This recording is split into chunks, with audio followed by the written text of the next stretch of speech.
tunay na kalaban. Nais kong ika'y maranasan, tibok ng puso ko'y ikaw lamang. Kaya't ngayon, bukas at kailanman, nagsamba ko'y iaalay. Walang hanggang kitang pupurihin, walang hanggang sasambahin. Buong laman ng puso kong ito ang mamalagi sa'yo. Walang hanggang kitang pupurihin, walang hanggang Magandang gabi po mga minamahal ng mga kapatid. Kumusta po kayo ngayon?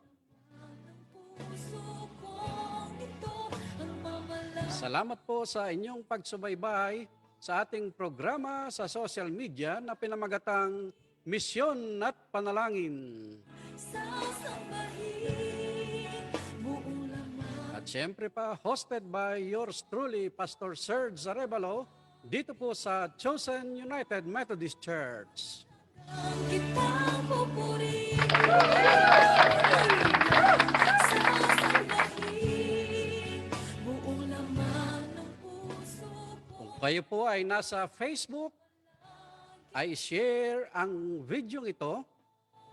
At kung nasa YouTube naman po kayo, ay mag-subscribe kayo sa aking channel na may pamagat na Hope Bringer.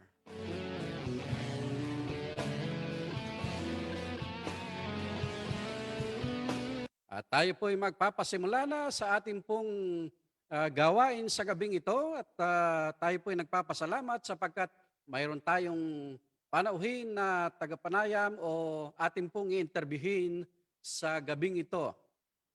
By the way, we have new platform today to serve you better so that you can participate in our live stream.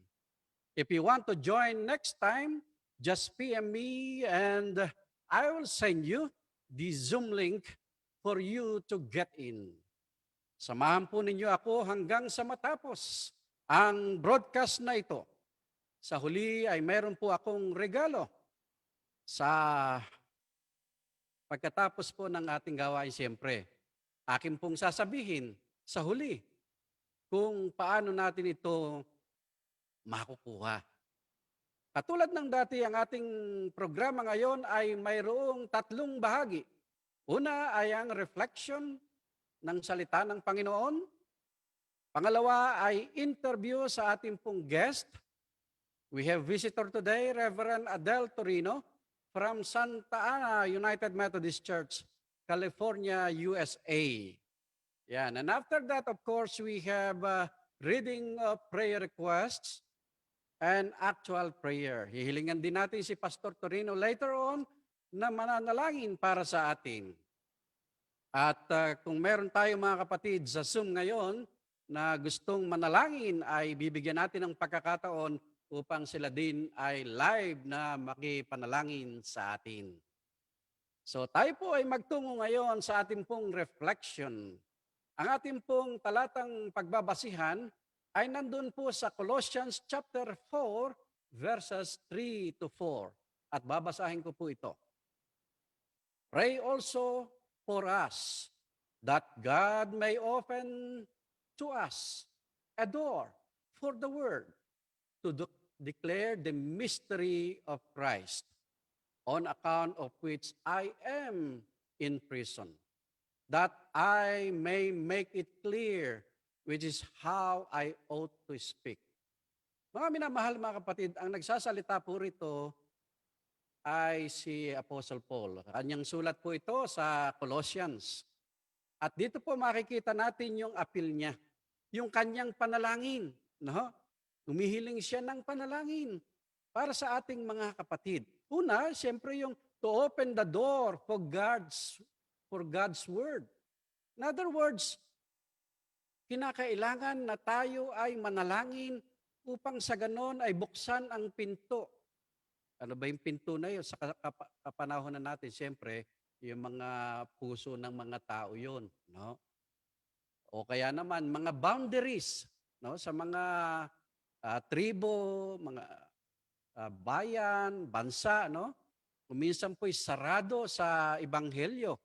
Kaya yung panalangin ni Apostle Paul ay napapanahon hindi lamang sa kanilang kapanahunan, kundi sa ating kapanahunan. Meron pa ring mga bansa o mga tribo na hindi ka pwede basta-basta papasok at magpapahayag ng salita ng Panginoon. For example, ang North Korea at maraming tribo sa Africa, ganyan din po. Kaya napapanahon, hindi lamang sa panahon ni Apostle Paul, itong kanyang prayer, kundi sa ating panahon, no? To open the door for God's word. Purihin ng Panginoon. Pangalawa na sinabi niya, to declare the mystery of Christ. Talaga namang misteryo, di ba? Maraming misteryo ang ating Panginoon. Ito'y ninabasa natin sa New Testament, ano? And even the Old Testament. Kaya dapat natin itong ipahayag sa mga tao. Halimbawa, mayroong mga taong hindi na gumaling-galing, no? Pero dahil sa misteryo ng ating Panginoon sila'y gumagaling. Mahirap na silang gumaling, pero gumagaling pa. Ayan. Meron namang mga inaalihan na masamang espiritu, ngunit dahilan sa ating Panginoon, sila ay lumalayo sa mga tao na inaalihan at sila ay nagiging alagad ng ating Panginoon. Kaya yung ating pong prayer ngayon sa gabing ito ay katulad ng prayer ng Apostol Pablo. To open the door for God's Word, to declare the mystery of Christ. Alam nyo, ito'y kanyang misyon eh. No? Kaya nga sabi niya rito, his prison, kanyang kulungan. Pero sa ibang version, ito ay bonds, o kaya chains, tanikala. Yeah. Kumbaga talagang nakatanikala na siya doon sa mission na yon. Nakakulong na yon.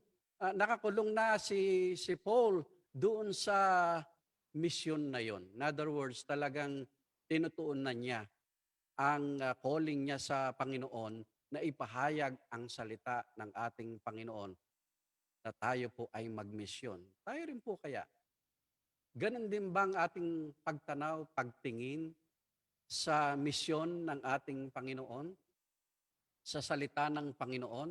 Tayo ba'y nakatanikala na rin sa misyon ng Panginoon? Ibig sabihin, kahit anong mangyari sa atin, ay dadali natin ang salita ng Panginoon, ang misyon ng Panginoon sa lahat ng bansa, sa lahat ng tribo, sa lahat ng pamilya, saan man tayo magtungo. Kayo ba mga kapatid, ginagawa niyo na ba yan? Si Paul, sabi niya, yun ang kanyang tanikala. Okay? And what's the meaning of our life? For Paul, it is the mission. Tayo ba, ano ba ang ating pakahulugan o ano ba ang meaning ng buhay sa atin? No? Sabi ng Apostol Pablo, I am in prison. In other words, siya po ay nakatanikala. I am in bonds. Imagine that. In other words, this is a good challenge to all of us. No? Na tayo po ay magmisyon sapagkat ito ang gusto ng ating Panginoon. Tingnan po ninyo kayo po hindi nyo makakilala ang Panginoon kung walang nagsalita sa inyo, walang nangaral ng salita ng Panginoon sa inyo. That's why it's very important to preach the gospel to all people.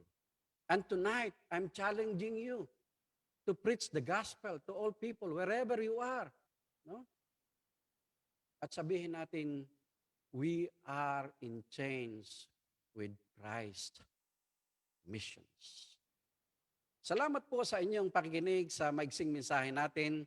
At ngayon po ay magtutuloy naman tayo sa ating pong panayam, sa ating panahuin sa gabing ito.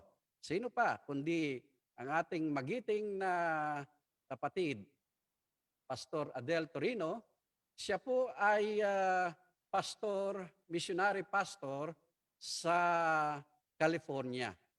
At pakikinggan po natin yung kanyang ministeryo magbuhat nang siya ay magtungo sa California.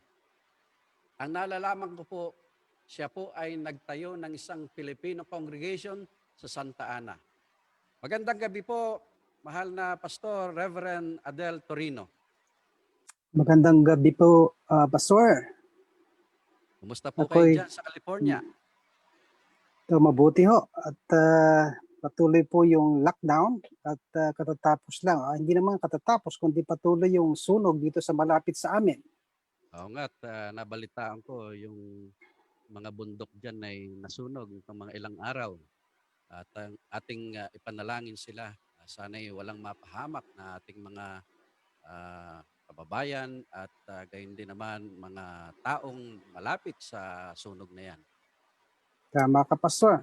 At kailangan ng mga kababayan at ang mga mamamayan dito sa Southern California sapagkat pag ganitong panahon, sinabayan pa ng Santa Ana wind kaya't pakalakas ng hangin, kaya lalong lumakas ang mabilis na kumalat yung apoy dahil sa malakas na hangin. Yes. Pastor, anong taong ka nariyan sa California? 1999, Pastor. 1999. Nung ikay dumating dyan, paano ka nagsimula ng misyon sa ating mga kababayan dyan? Ang pasimula ng ating gawain dito ay una ay nung ako ay dumalo sa isang School of Evangelism ni Billy Graham dito sa San Francisco. Nakita ko yung kalagayan ng ating mga kababayan na bahay-trabaho at wala silang panahon upang dumalo sa simbahan. At may nakapanayam akong mga ilang mga kababayan natin at lubos ang kanilang kalungkutan. Kaya't pumasok sa aking isipan pagkatapos ng School of Evangelism at within 14 days, bumalik muli ako sa ating bansa. Okay. At then, nagpaalam ako sa ating komperensya at muling bumalik noong 1999. At dito nagpasimula ang pagmimisyon dito po sa siyudad ng Santa Ana, California. Paano ginawa mo, Pastor? At meron ka na bang point of contact nung ikaw ay magpasimula ng gawain dyan? Ang point of contact natin dito noon ay dahil ako po ay na-assign sa Paco, Ubando, Bulacan, ang isa sa anak ng isang ating miyembro sa ating iglesia ay assign siya dito sa Santa Ana. At siya yung umalalay sa akin at tumulong upang pasimulan ang gawain sapagkat napakaraming mga kababayan tayo sa lugar na ito na kung saan ay wala talaga silang panahon. Kaya si Reverend Emilito Hernandez ang point of contact.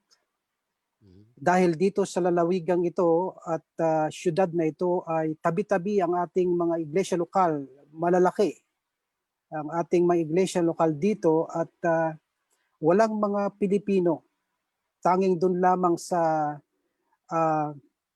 church na pinaglilingkuran ni Pastor Amy Hernandez, doon lang may Pilipino. At mayroong isang malapit na isang iglesia lokal sa Santa Ana, downtown, sa siyudad ng Santa Ana at aking kinausap ang isang pastor na isang Kenyan pastor, isang black pastor at siya'y tumugon at tumulong ako sa kanya at pinasimulan namin ang ministry sa lugar na yon, sa downtown. At tamang-tama, Pastor, yung programa, misyon at panalangin. Kaya Okay. unang ginawa po namin ay nanalangin muna kami.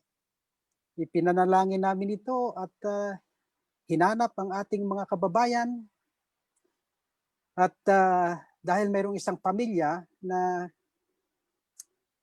nakasama ko at yung kanilang mga kaibigan, dahil sa sila po ay maraming kaibigang Pilipino, kaya't doon kami nagpasimula sa kanyang bahay. Nanalangin kami at tinanong ko ang kanyang mga kaibigan, lahat ng kanyang kaibigan, aking isinulat. Akin po itong itinaas sa Panginoon at pinanalangin. At pagkatapos ay inumpisahan namin silang dalawin. Mhm. Alam nyo naman dito sa Amerika, hindi ka po pwedeng pumunta sa isang bahay na hindi mo ito tawagan muna sapagkat busy ang mga tao sa lugar na ito. Kaya kailangan po munang tawagan sila bago ka pumunta roon sapagkat kung sila'y pagod at hindi ka papapasukin sa kanilang bahay. Unlike sa ating bansa na anytime ay pwede kang pumasok, pumatok, and nandun ng mga tao. Dito po ay ibang-iba ang kalakaran, lalo na pag dumalaw ka. Hindi ka papapasukin hanggat hindi ka tumatawag at binibigyan ng pagkakataon at tanggapin sa kanilang tahanan. Kaya ito po, Pastor, ang aming unang ginawa ay pinanalangin muna sila upang ang Panginoon ay manguna sa kanilang mga tahanan upang sa aming pagkatok sa kanilang pintuan ay andun na ang ating Panginoon. At ito ang isang napaka mabisang paraan upang ang pagkilos ng ating Panginoon sa kanilang sambahayan ay sa pamamagitan ng pananalangin muna sa kanilang mga bahay bago ka pumunta sa kanila. Okay. So parang nagkaroon kayo ng something like cultural shock sa strategies of doing mission or evangelism dyan sa California nang kayo magpasimula ng gawain dyan. Tama ka, Pastor. Ibang-iba. At magugulat ka na lang, kahit kaibigan mo yan, kapag hindi ka tumawag, hindi ka papapasukin. Right, right. So nung kayo'y magpasimula ng inyong gawain, ay nanalangin kayo, dumalaw kayo, and then nagkaroon kayo ng small groups. Ano bang ginawa nyo, Pastor? Tama ka, Pastor. Nung kami dumalaw ay aming in-interview sila kung ano ang kanilang mga kalagayan sa kanilang spiritual na pamumuhay. At sabi nila, kami sabik sa ating sa spiritual na pagkain ng aming buhay, Ang salita ng Panginoon. ang salita ng Panginoon. At Right. dahil dyan ay nagkaroon ako ng pagkakataon upang sila ay kausapin at pasimulan ang isang cell group, una sa kanilang bahay, pagkatapos yung kaibigan ng mga Pilipinong ito ay akin ding isinulat at kinuhang lahat at itinaas muli sa Panginoon. At pagkalipas ng isang linggo ay muli kaming bumalik sa kanilang tahanan at pinakiusapan ko sila na samahan ako upang dalawin din yung kanilang mga kaibigan. At lumaganap na ito at tuloy-tuloy na ho siya. Kaya lumawak yung ministry dahil sa paraang hindi sila matatanggihan dahil sa sila yung mga kaibigang matalik. Ito ang isang napakagandang estratehiya upang ma-reach out ang ating mga kababayan. Magbuhat nung mag-organize ka ng mga small groups, nagtuloy-tuloy na ito? Nagkaroon na kayo ng mga Sunday services? Nung hindi ko po muna sila dinala sa simbahan, ang unang aking ginawa ay yung mga small group muna, at nang sila ay sabik ng makapunta sa simbahan, at sila na mismo ang nagkusa na dumalo upang magkita-kita itong mga taong ito sa isang lugar doon sa simbahan. Mhm. At napakaganda sapagkat sabik na sabik sila.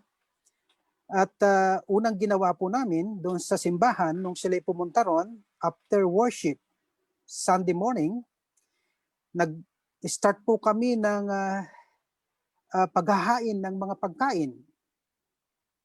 Aha. At bago sila umalis ay hindi na sila pupunta sa restaurant dahil nakakain na sila sa simbahan.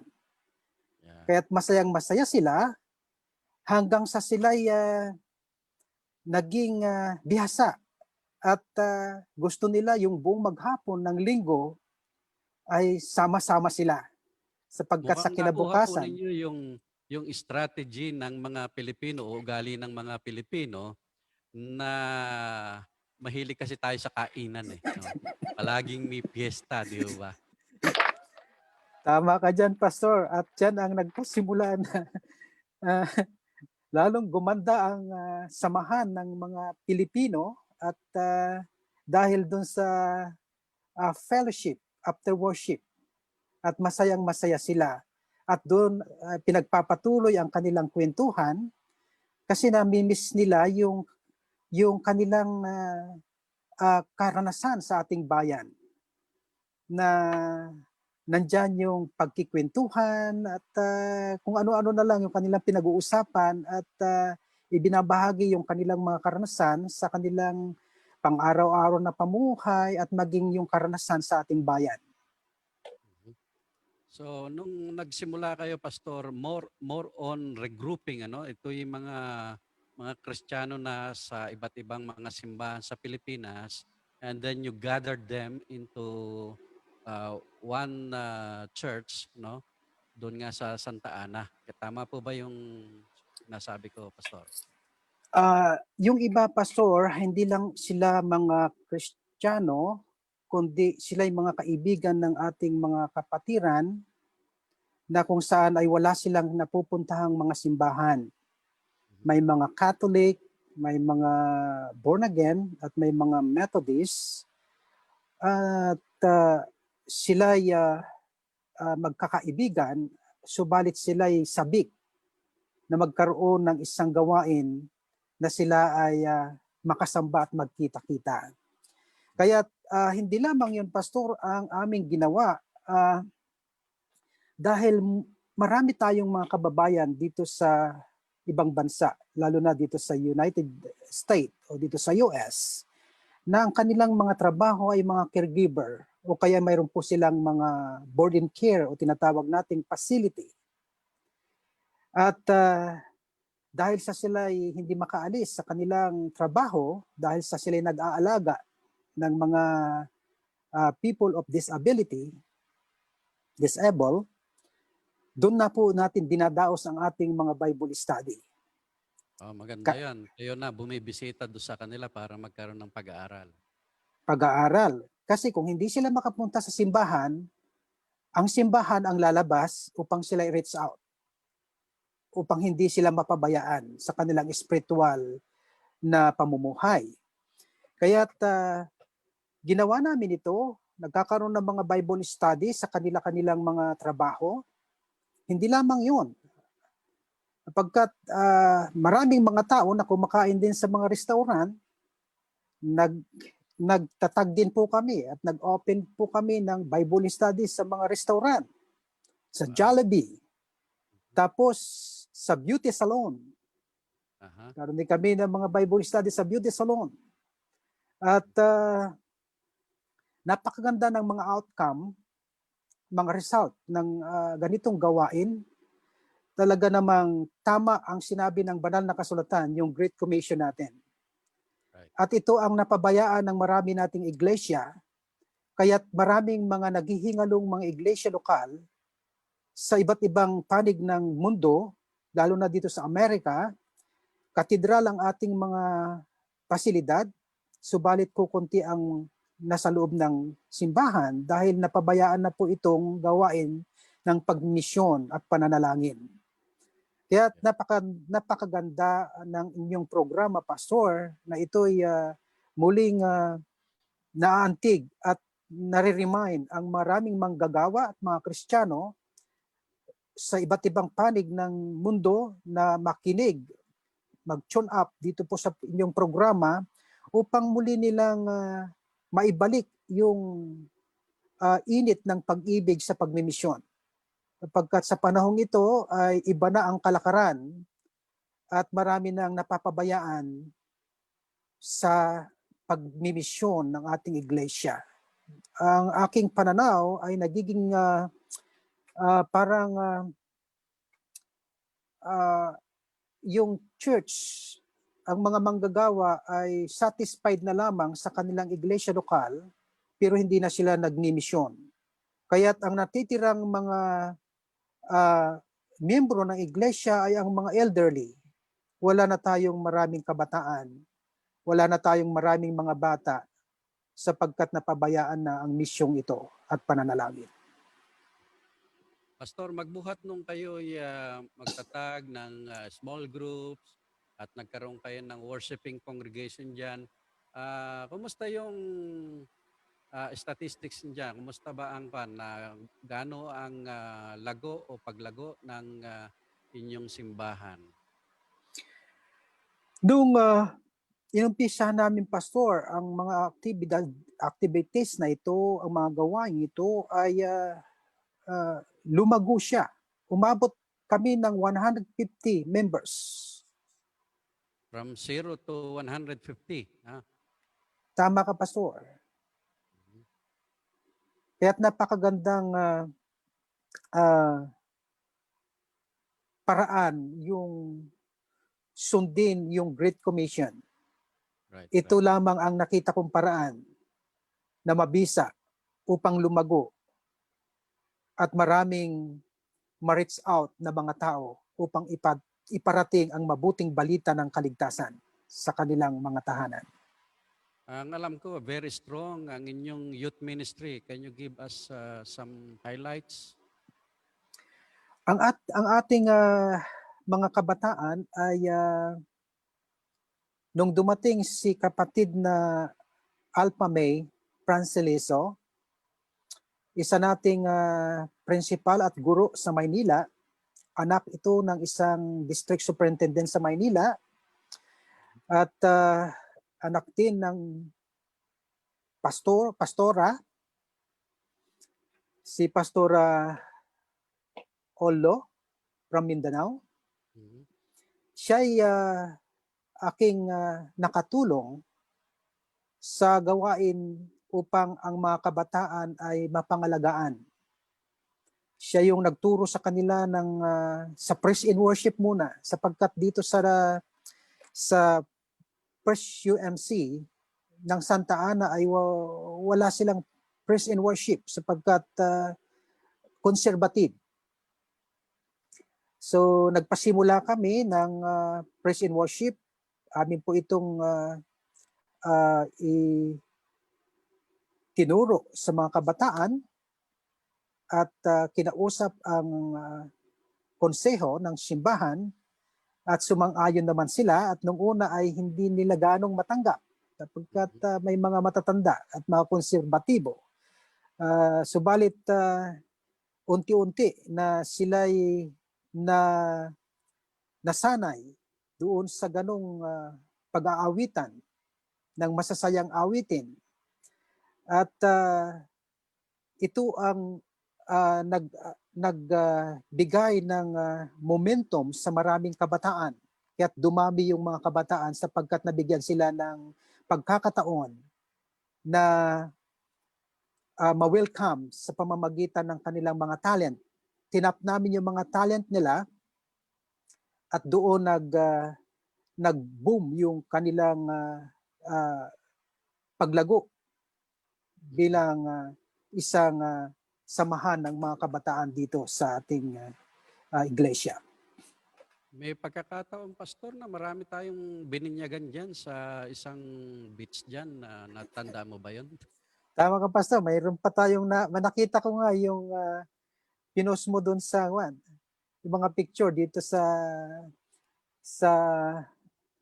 tawag nito, Huntington Beach. Oo, okay. Oo, mga kabataan at ngayon mga professional na sila. Mga nakapagtapos na ng pagka-nursing. Aha. Mga nurse na sila ngayon. Purihin ng Panginoon sapagkat nakakilala sila sa Panginoon, nagpatuloy sa pagkilala at paglilingkod sa ating Panginoon. Ngayon sila yung nagtatagumpay. Purihin ng Panginoon. Amen, amen. Oo. Pastor, ano pa ang mga ministeryo nyo ngayon dyan? Meron pa ba kayo ibang mga strategy sa inyong pagmimisyon? Ang balita ko nagpupunta pa kayong magkaroon ng outreach. Ano ba yun? Na nagre-repack kayo o nagpapamigay ng mga pagkain? Meron po tayong tinatawag dito ang food bank. Okay? At ginagawa namin ay ako'y nakikiusap sa pinaka-director ng food bank dito. At isang Sabado ay lahat ng mga kaanib sa Filipino ministry ay pumupunta at nagre-repack po kami ng mga pagkain, mga dilata, iba-iba na mga pagkain at mga prutas. At ito ay idinidistribute kung saang-saang bansa sa panahon ng mga kalamidad. Minsan pa nga nakasama namin si Bishop Juan. nagkataon na nagkataon na panahon ng aming pagpunta sa food bank. Nakasama siya. At siya tuwan-tuwa. So, tumulong din siya sa pag-repack, ha? Tumulong din siya sa pag-repack. At meron din pong pagre-repack doon sa loob ng simbahan. At ito naman ay doon sa mga komunidad, sa mga elderly. Doon dinadala itong mga pagkain ito.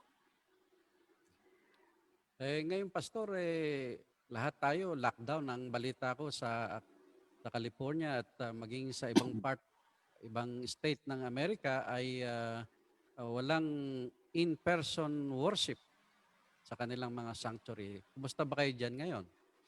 Tama ka, Pastor.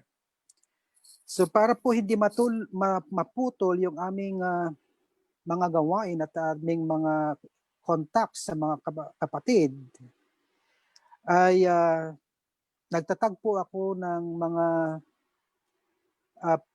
prayer group by Zoom at by Messenger. Okay. Mula Lunes po hanggang Friday by group. Amin silang pinapanalangin, lalo na yung may mga karamdaman sapagkat too much stress ang sitwasyon kapag nasa loob lang ng bahay. At may mga tao ang nagpapakamatay dahil sa sobrang lungkot. Hindi Kaya't naman siguro miyembro yun, ano? hindi mga miyembro. Kaya't ang aking ginawa, aking kinausap sila at sabi ko sa kanila, magkaroon tayo ng panalanginan at sharing at Bible studies kahit saan naman tayo sapagkat mayroon tayong mga teknolohiya na magagamit hindi dahilan yung tayo'y magkakalayo. Ang mahalaga tayo'y nag-uusap, nagkikita-kita at kayo na ipapanalangin, higit sa lahat kayo'y napapalakas at patuloy yung connection natin sa Panginoon at sa isa't isa. At ito naman po ay nagtagumpay at maging ang aming pagsamba ngayon ay sa pamamagitan na ng online. Nagre-record po kami at pagkatapos ay ipinapadala namin sa isang mahusay na kapatid upang kanyang i-organize at panunuorin namin pagdating ng linggo. That's Kaya't wonderful. nakatulong ito ng malaki sa ating iglesia. That's great. So ngayon ay kahit na wala tayong pagsamba sa sanctuary, ay mukhang masigla din naman kayo sa online, ano? Tama ka, Pastor. That's great. So anong masasabi mo sa mga pastor o mga laiko na humahayo sa ibang bansa upang mangaral din ng salita ng Panginoon? Ano ba ang mga steps o strategies na pwede mong ma-share sa kanila? Una ay sundin lamang po natin yung talata ng banal na kasulatan, yung ating Great Commission. Napakahalaga kasi niyan. Hindi nalagay lang yan dyan na walang kabuluhan. Kapag ito ang sinunod natin, katulad ng aking pagpapasimula sa gawain dito, hindi mahirap. Kapagkat lahat ng paraan ay ibinigay na ng Panginoon upang atin ma-reach out ang ating mga kababayan, hindi lamang ang ating kababayan sapagkat ang salita ng Diyos ay para sa lahat. Sa iba't ibang lahi. Kaya't ang Pilipino ay mapalakaibigan. Hindi lamang ang kanyang kapwa Pilipino ang kanyang kaibigan, kundi lahat, paging ang kanyang kapitbahay ay maging kaibigan niya. Kaya't yun ang mga pasimula na pwede nating magamit upang makausap at maibahagi ang salita ng Panginoon. Lalo na sa ating mga kapastoran at mga laiko na nagpapatuloy sa kanilang panawagan, yung panawagan ng Diyos sa kanila, na ito po ay habang buhay na obligasyon natin para magbahagi ng salita ng Panginoon.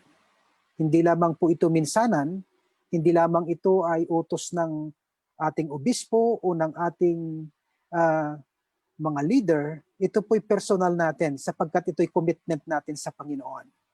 At sa aking buhay, saan man ako makarating, ay aking ibinabahagi ang salita ng Diyos. Sapagkat Amen. ito lamang ang paraan upang ang misyon ng Panginoon ay mangyari dito sa lupa sa pamamagitan ng kanyang mga anak na isinusugo sa iba't ibang dako ng ating mundo. Maraming pong salamat sa inyong panahon sa ating pong panayam sa gabing ito, Pastor Adel. Si Pastor Adel po ay taga Aurora Province at siya po ay nagpastor sa Nueva Ecija sa Middle Philippines Annual Conference at naging pastor din po sa Bulacan Annual Conference. At nagtapos po siya sa Wesleyan University at gayon din po sa Union Theological Seminary para sa kanyang Master of Divinity. Maraming pong salamat, Pastor. Salamat din po, Pastor, sa isang napakagandang pagkakataon para maibahagi ang aking karanasan sa pagmimisyon dito sa Amerika. Huwag muna kayong aalis, Pastor, at kayo po'y hihilingan namin manalangin mamaya. Okay, Pastor. Okay, mga kapatid, tayo po ay magpatuloy sa ating pong gawain. At syempre pa, mayroon po tayong mga prayer request dito ngayon. Ating pong babasahin. Marami pong nagdaraos ngayon sa linggong ito ng kanilang mga kaarawan. Si Christy Baroga, birthday rin niya ngayon, 21 years old. Si Professor Malu Obispo, yan, 52 years old. Si Reverend Rosario Pablo, birthday din niya ngayon. Si Dr. Rodel Akdal, ang presidente po ng John Wesley College, birthday din niya ngayon. Purihin ang Panginoon.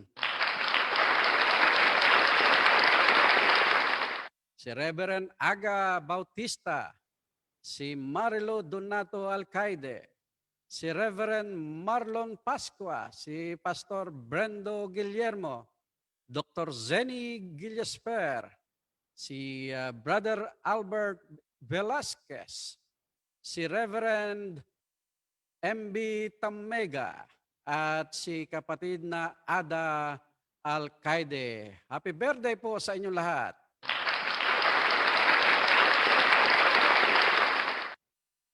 At tayo po ay magpapatuloy sa pagbasa ng mga request sa atin. Patuloy nating isama sa panalangin si Reverend Danny Hernandez. Pray for the healing of his kidneys. Ayan. At naniniwala tayo na ang Diyos ang siyang magpapagaling sa Kanya. Ang Kapili family, atin pong isama sa pananalangin ng kanyang buong angkan, si Dr. Jong Rason, dyan sa California. Patuloy nating isama siya sa pananalangin. At gayon din si Kevin Emmy at ang kanyang buong sambahayan. Nawa ingatan kayo ng ating Panginoon. Patuloy nating isama sa pananalangin si Tatang Mario Celestino ng Aliaga. At gayon din ang Catalon family, patuloy silang pagpalain ng ating Panginoon. Patuloy nating isama sa panalangin si Rose Ann Razon para sa kanyang fast recovery sa kanyang karamdaman. At gayon din si Reverend Crusaldo Tababa sa kanyang kidney chronic disease. At kung gusto po niyong tumulong sa kanya, ay mag-PM lang po kayo. Si Sister Eliza Torres Limos, tuluyang pagaling sa kanyang dinaanang procedure. Si Brother Romualdo Baclayo, sana po ay patuloy kayong hipuin at pagalingin ng ating Panginoon. Patuloy nating isama sa panalangin si Lola Pilar at naway bigyan siya ng malakas na pangangatawan. Patuloy nating isama sa panalangin si Sister Raquel Mariano na sa kanyang costochondritis. Sana po'y gumaling na upang kayo ay muli ay umawit kayo at magpuri sa ating Panginoon. Patuloy nating isama sa panalangin si Vivian Valera mula po sa California para sa kanyang kagalingan at naway pagkalooban ng Panginoon ng provisions ang kapatid nating ito upang siya ay tuluyan ng gumaling. Patuloy nating sinasama sa panalangin ang lahat ng mga elders, members ng Chosen UMC. Patuloy nating isama sa panalangin ang Pagba at Dakwit family. Naway pagpalain kayo ng ating Panginoon. Patuloy nating isama sa panalangin si Brother Ian Blesley. Naway ingatan kayo ng Panginoon diyan sa Australia. And of course, lahat ng ating mga frontliners, mga doktor, nurses, yung mga barangay tanod, mga pulis, at maging yung mga fire marshals, mga bumbero, naway patuloy na ingatan sila ng ating Panginoon. Isama natin sa panalangin ang patuloy na ministeryo ni Reverend Adel Torino sa California. Nagpupuri ang Chosen UMC sapagkat lahat po kami ay naitalaga noong linggo via Zoom, no? At ang nagtalaga po sa amin ay si D.S. Chris Arellano. Salamat po, D.S. Chris, sa pagbibigay niyo ng panahon upang kami italaga sa Panginoon. At salamat po sa lahat na nagpo-post ng encouraging and inspiring words sa ating pong account sa YouTube at gayon din sa Facebook. Yung pong mga magaganda niyong pananalita, you strengthen us. No? Mga announcement po, ang ating pong pagsambahay, patuloy po ito sa November 1st. 10:30 ay sa Baldado Family, 2:30 Ruben Rason at Guillermo families. 4:30 sa Daigdigan family. And our online worship continues every Sunday, hosted by Chosen UMC. Choose your time starting 4 a.m., no? Sapagkat meron po tayong pinopost na online liturgy sa ating pong official website na kung saan makikita po niyo doon ang online liturgy, ang recorded message at ang mga awit. No? Purihin ng ating Panginoon. And of course, patuloy po ang ating Zoom Bible study. Ha? At ito po ay open sa lahat. At ito po ay nakapost din sa YouTube. And we have also online Wednesday midweek service hosted by Northwest Nueva Ecija District. Nagsisimula po ito ng alas 6 ng gabi. Ayan. At kanina po ang host ay ang Dongmak Highway UMC. Sa susunod na linggo ay ang Estrella UMC. Regular live stream prayer, vigil, and studies. Ito nga po yun, misyon at panalangin. Every Wednesday, alas 8 po ng gabi hanggang sa matapos ng alas 9 ng gabi. And of course, we have podcasts. Ang Spotify, Radio Public, Anchor.fm, Breaker Audio, Google Podcasts, Apple Podcasts, Overcast.fm, Pocket Casts, Castbox. Meron po tayong bago ngayon. Kapopost ko lang ho dyan sa Facebook natin. Ano ho? Ang pangalan ay zeno.fm/hopebringer. Ito po ay kagagawa lang po natin at ang mga nakapost doon ay mga popular songs at sinusubukan pa lang ho natin. Pwede naman yung basahin at pakinggan yung ating mga awitin doon.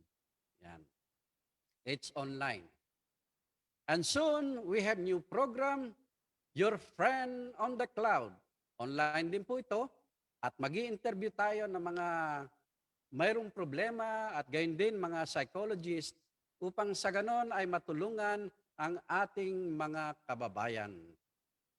Mga kapatid, on November 15, alas 5:30 ng umaga, we will have in-person worship at our sanctuary here at Chosen UMC. Magkakaroon na ho tayo in-person worship. Pero we have to observe protocol. Ano po yun? Physical distancing, 1 meter. Kaya yung pong isang upuan dito sa amin, supposed to be 5 tao ang nakaupo, pero darating sa darating na November 15 ay 2 na lamang. Yan. Wear your face mask and face shield. Yan. And take shower before you come to church. And call Teacher Vanessa to reserve your seat. RSVP po. Sapagkat baka hindi natin kayanin lahat. Ano? In the church, wipe your feet before you come inside the sanctuary. Disinfect your hands with alcohol and check your temperature and write your names and phone numbers for contact tracing if needed. By the way, ang pwede lang pumunta sa simbahan sa November 15 ay yung ages 15 hanggang 65 years old lamang. Kasi yun lang po ang allowed ng ating gobyerno. So again, November 15, 5:30 a.m. ay meron po tayong in-person worship. By the way, we will close the door when we start our worship and nobody can get in pagka nasaraduhan na po kayo. Kaya come early, mga minamahal, mga kapatid. Ngayon naman, titingnan natin ang mga kapatid na nandito po sa Facebook. Merong prayer request. Bear with us. Bubuksan po natin. Yan. Si Pastor Calis ay kasama natin, purihin ng Panginoon. Brother Patrick, si Brother Ronnie Capili, si Dr. Clara Fe Gonzalez, si Sister Elsie Caberto, si D.S. Nestor Ramos Tangunan. Yan. Sabi ni Pastor Calis, minsan sa baha, ipanalangin po natin si Joe Domingo, Violet Mateo Domingo. Yan. At si Pastor Calis, of course. Si Pastor Calis ay kasalukuyang pong nagpapagaling. Si Mark Diaz. Sama natin sa panalangin si Atelira Rosena. Patuloy na nagpupuri sa Panginoon. At ang sabi niya, praising and thanking God, out of isolation na po si na Kevin, Aliyah, and Kiel Emmy. That's a good report. That is wonderful. And si Dr. Romulo Rosena ng Education Department, magandang gabi po. Happy birthday po sa inyo. Okay. Marami pong nandito. Si Mrs. Angelina Pagba, kasama natin. Si Ati Remy, kasama natin. No? Mga minamahal mga kapatid, sa dami po dito, hindi ko na mabasa lahat. But anyway, salamat po sa inyong pagsama sa amin. No? Sa pananalangin, sa panayam sa gabing ito. Yan. Purihin ng Panginoon. Okay. At tayo na po ay magpapatuloy sa ating pong pananalangin. Hihilingan ko po si Pastor Adel na manalangin mauna at pagkatapos po niya ay ako naman po ang mananalangin at magtatapos ng ating pong programa. Pastor Adel. Sige po, tayo po ay dumako sa ating pananalangin.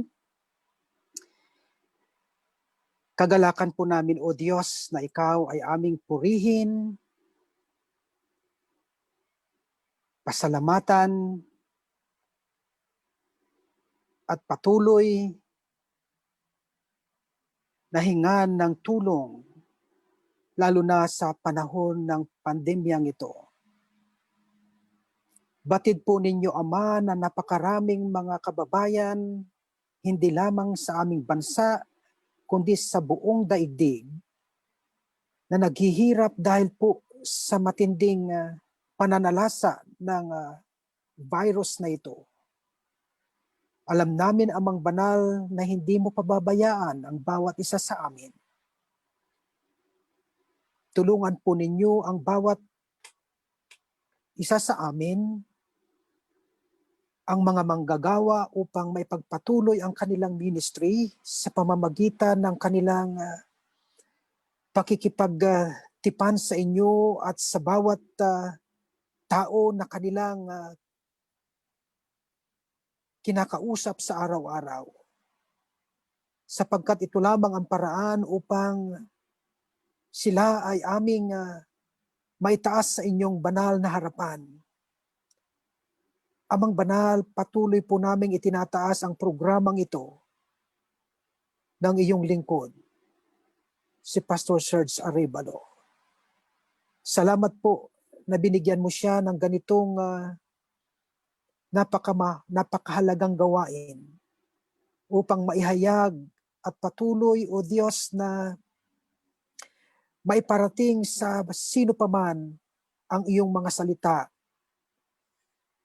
Kapag kapalain po ninyo ang panalangin ng ambisyon na ito, lalo na ang iyong lingkod, na host sa gawain ito, at sa lahat ng sumusubaybay at patuloy na nananalangin sa ministering ito. pagkapalain po ninyo ang bawat iglesia lokal, ang bawat ministry, na wag nawang matigil, bagkus patuloy itong gawin at lumaganap upang mas marami pang mga tao ang makarinig sa iyong mga salita. Ito po ang aming kahilingan at panalangin. Sa pangalan ni Jesus. Amen. Patuloy po kaming lumalapit sa iyo, O Diyos, sa diwa ng kapakumbabaan. Nagpupurit, nagpapasalamat kami sapagkat nandyan ka. Yes, O God. Nangungusap sa amin sa lahat ng pagkakataon. Thank you, Patuloy Jesus. na humihipo sa amin. Patuloy kang nagbibigay ng inspirasyon, ng kapangyarihan. Hmm. We magnify, we glorify your name, O God. At kung sakaling nasumpungan mo kami na mayroong pagkukulang at kasalanan sa iyo, akayin mo po kami upang sa ganon ay lumakad kami ayon sa iyong kalooban. Yes, Lord. O Lord, Jesus. nagpapasalamat po kami sa mga kapatid namin na gumaling, mga kapatid namin pinagpala mo, mga kapatid naming nakaranas ng bagong karanasan sa iyo. Hmm. Salamat, O Diyos. Nagpapasalamat kami, O Diyos, sa mga kapatid naming nagdaraos ngayon ng kanilang kaarawan. Salamat, O Diyos, sapagkat patuloy ka sa kanilang buhay. Patuloy mong ipagkaloob sa kanila ang kanilang mga pangailangan at patuloy mo silang pagpalain ng iyong biyaya. Yes. Patuloy naming nilalapit sa iyo mga kapatid naming mayroong karamdaman at gayon din yung mga nagpapagaling na. Nilalapit namin sila sa iyo.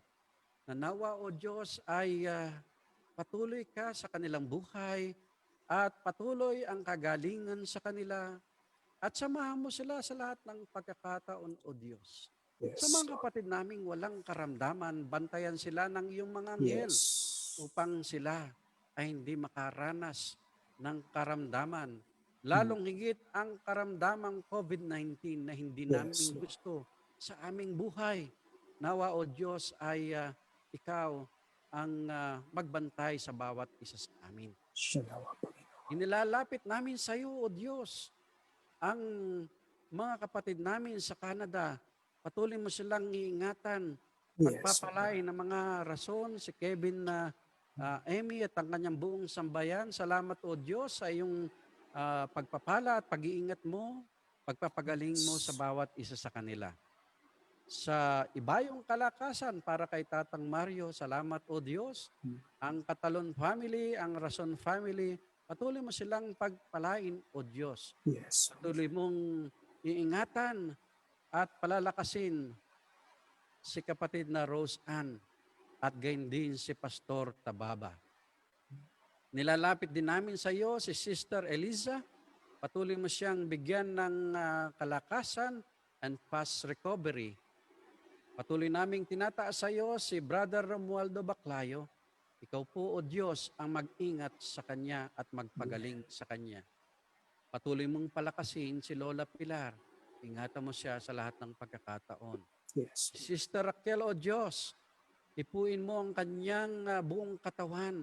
Lalong higit, O Diyos, ang kanyang lalamunan, ang kanyang buong katawan upang sa ganon ay gumaling na siya, O Diyos. Nilalapit namin sa iyo si kapatid na Vivian Valera ng California. Patuloy mo Yes. siyang ingatan at pagalingin, O Diyos.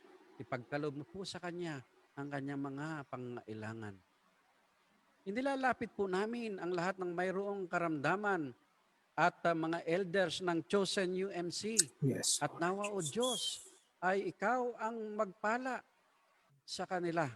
Hinihiling po namin, O Diyos, na yung pagpalain si Tatay Rudy, Tatay Arturo, Lola Nati, Lola Rebecca, at sa lahat ng mga kapatid namin na hindi namin nabanggit. Patuloy mo silang iingatan, sasamahan sa lahat ng pagkakataon. O Diyos, aming tinataas sa iyo ang mga kapatid na nangangailangan ng tulong mo. Si kapatid na Angelina Pagba at ang kanyang buong sambahayan, ang Dagit family, ang Pagba family. At gayon din si Brother Ian Blesley ng Australia, patuloy mo silang iingatan at sasamahan, O Diyos. Patuloy naming nilalapit sa iyo ang lahat ng mga frontliners, ang mga kapatid namin na mga nurses at mga doktor. Salamat, O Diyos, sapagkat binigyan mo sila ng talento upang maglingkod sa iyong bayan. Patuloy naming nilalapit sa iyo si Pastor Adel sa kanyang ministeryo sa Santa Ana, sa California. Patuloy mo siyang iingatan, O Diyos, at bibigyan ng kalusugan, maging ang kanyang buong sambahayan at lahat ng kanyang mga kaanib. Patuloy mo silang sasamahan sa mga misyon, O Panginoon. Lord, kami po ay nagpapasalamat sapagkat ang Chosen UMC ay patuloy na naglilingkod sa iyo kahit maraming hamon sa aming mga buhay. Salamat, O Diyos. At salamat po sa mga kapatid namin na nagpo-post ng mga inspiring words para kami ay magpatuloy sa gawaing ito. Patuloy naming nilalapit sa iyo ang aming pagsambahay, paglinggo, at gayon din ang aming online worship.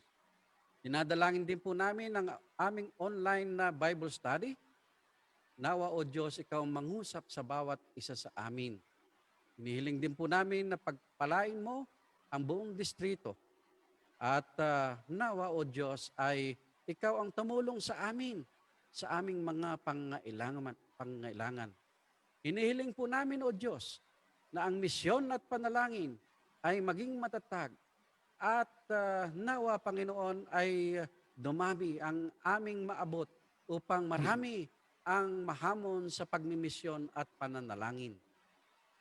Lord, aming tinataas sa iyo ang aming mga podcast sa iba't ibang mga stations. Nawa, O Diyos, ikaw ang magpala at magbigay ng kapangyarihan sa mga nakikinig ng aming mga programa. Lord, aming tinataas sa iyo ang aming bubuksang in-person worship sa November 15. Nawa, Panginoon, ay magkaisa kami kung papaano ito ipagpapatuloy sa aming sambahayan, sa aming iglesia, O Lord. Lord, aming nilalapit sa iyo ang mga kapatid naming nasa Facebook ngayon, sa social media, mga kasama namin sa panonood ngayon at pananalangin. Naniniwala kami, O Diyos, na ikaw ang magpapala din sa kanila, O Panginoon. Nilalapit namin sa iyo si Jobert Mini, Gilba Liga, Florencio, si Meldy de la Cruz, si Angelina Pagba, si Etelira, Dr. Romulo Rosena, Brother Mark Diaz, Pastor Calis, D.S. Tangunan, Sister Elsie, Dr. Clara P. Gonzalez, Brother Ronnie Capili, Brother Patrick, at gayon din si Ate Remy, at sa lahat ng mga hindi namin nabanggit. Alam po namin, O Diyos, kasama namin sila, hindi lamang sa panonood, kundi sa pananalangin sa iyo. Hinihiling po namin din, O Diyos, na iyong basahin, pagpalain, pakinggan ang mga kapatid namin na magpo-post ng kanilang prayer request sa social media.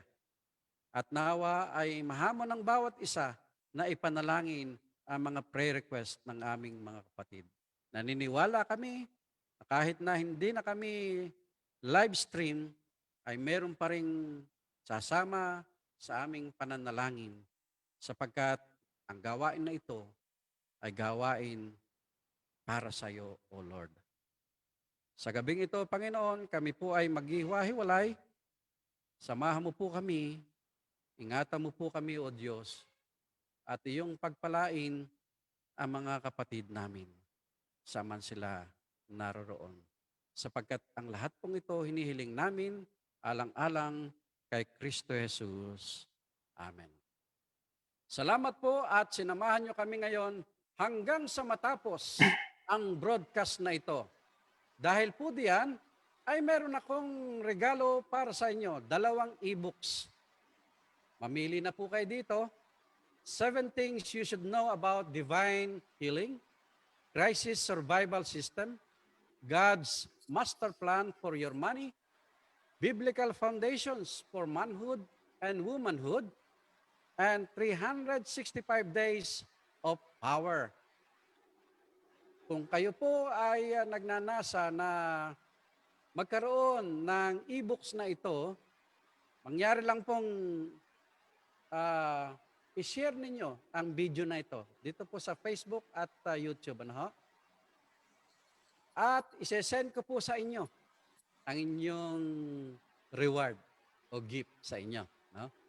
At para po makita ng iba ang ating pong video, lalo na po sa Facebook, make sure na nakapublic po kayo. Okay? At doon po sa mga kapatid nating nasa YouTube, mag-subscribe din po kayo upang sa ganon ay updated po kayo sa ating pong misyon at panalangin. Pag nagawa na po niyo ito, ay mag-PM po kayo sa akin at sabihin ninyong your video is already posted. Include also your email address. Then I will check and will send you your gifts. Yan. Mga kapatid, salamat po sa inyong pakikinig. Salamat po, Pastor Adel Torino, for joining us this evening. Muli po ay magkita-kita tayo sa susunod na Miyerkules. Same time, same channel. Dito pa rin sa Misyon at Panalangin. God bless you all.